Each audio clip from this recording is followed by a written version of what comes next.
Hello there, and welcome to the Level 4 training on restricting access to the white interface, or live website. It is recommended that you familiarize yourself with display types before taking this training by watching the display types video. The purpose of this training is to show you the different ways in which you can restrict parts of your website. When I say restricting access to white, I'm talking about limiting access to certain portions of my website, so only authorized people can access them. For example, creating a members only section on the site. Working with the membership module in blue, we can restrict a section of the site so only authorized members can view it.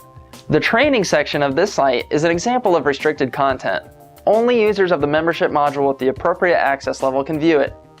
In Acrosoft Freedom, you can restrict access to a single web page or form, a module category, an entire module, or the whole website.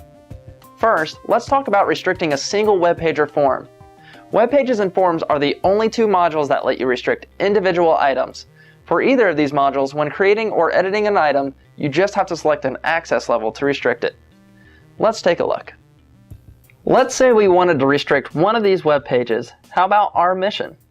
Let's edit the page and see how to do it. Here at the bottom of the page is an option, Membership Access.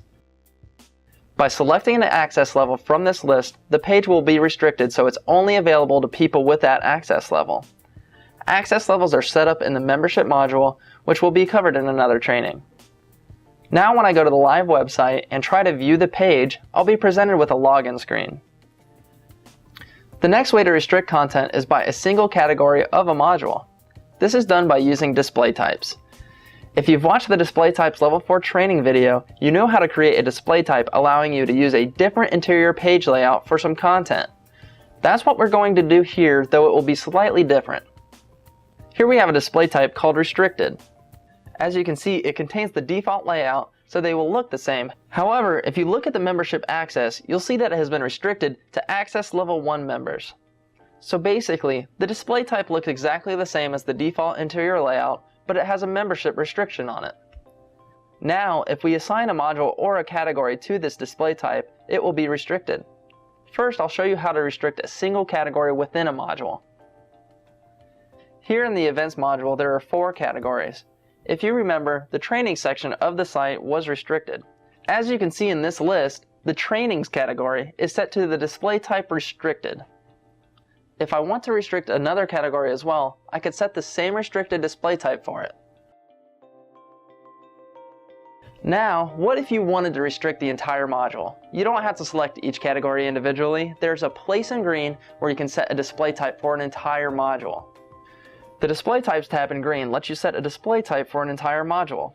If I wanted to restrict all events on the site, I could just set the restricted page layout here.